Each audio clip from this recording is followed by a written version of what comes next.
Looks like a Chinese Jiangwei-class cruiser with a North Korean destroyer escort.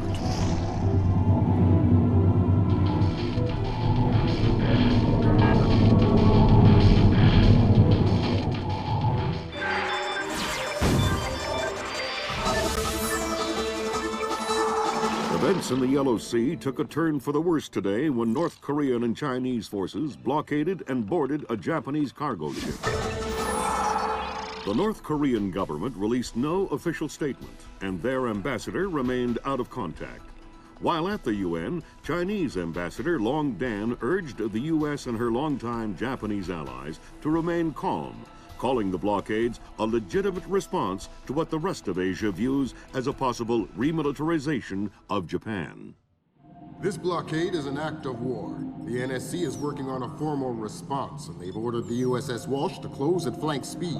The Walsh is the most advanced spy ship in history. My best man will be on board.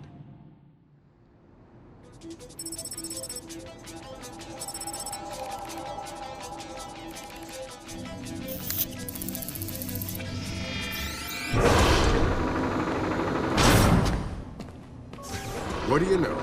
Chinese and North Korean ships working together again. It's what we expected. That's a 056 prototype, Chinese. Exactly. How are your sea legs? I haven't lost them. Good. Because the 056 prototype isn't the only new fish in the pond. Admiral Toshiro Otomo, head of Japan's newly formed Information Self-Defense Force, had this to say. This is another distressing attempt by China and North Korea to further depress our faltering economy. The ISDF and Japan appeal to our allies for the military support promised us under the post-war constitution of 1946. The fact remains that in the eyes of many in Asia, the ISDF itself is a violation of the post-war constitution, prohibiting Japan from maintaining a military force capable of striking beyond its borders. In Asia, the memories of Imperial Japan are still fresh.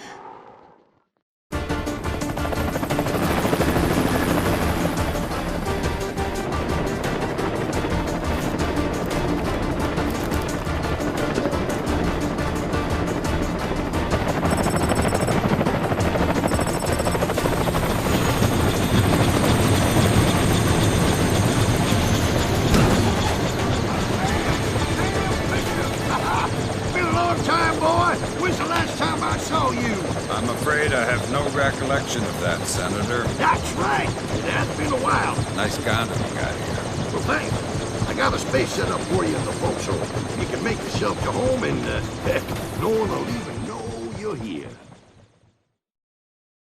Fisher, an American engineer named Bruce Morgenholt, has been kidnapped by a Peruvian separatist group called the People's Voice. Their suspected leader, Hugo Lacerda, is a hardcore revolutionary preaching information warfare as the only realistic means to achieve revolution in modern society.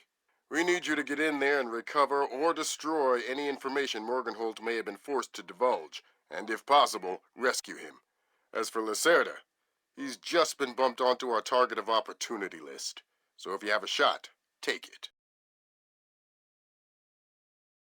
Hostage rescue isn't normally our bag, but Morgenholt was part of Project Watson, the UN committee that studied Philip Mass's handiwork after Georgia. Some people are worried that this kidnapping is just a cover-up, and that Morgenholt is being interrogated for classified information about the Mass kernels. Fact is that some of the tricks Mass came up with could be used to do a lot of damage. We need to contain that information at all costs. The target area is a lighthouse attached to an abandoned Spanish colonial-era fortification and some nearby structures. We don't have an exact location on Morgenholt, so you'll have to find him yourself. Insertion will be at night by Zodiac onto the beach beneath the fort. Thermal imaging shows that there are some old natural and semi-natural caves under the fort, so you may be able to use those for infiltration. All right, Fisher. The helicopter will drop you a few kilometers offshore in the Zodiac. You'll have one of my Zodiacs and logistical support in and out of the target area. Extraction will be by helicopter from the top of the lighthouse. Displace International holds the contract with Wright Pritchard Technologies to protect their VIPs in potentially hostile situations. We did a thorough threat evaluation for their project in Peru, and we accepted the VIP detail on Morganhold. The guys who came after him knew what they were doing. This was not a tourist grab. I lost 3 good men in the snatch, and I'm currently preparing a rescue plan for approval from Morganholt's family and Wright Pritchard. This is going to cost this place a lot of money.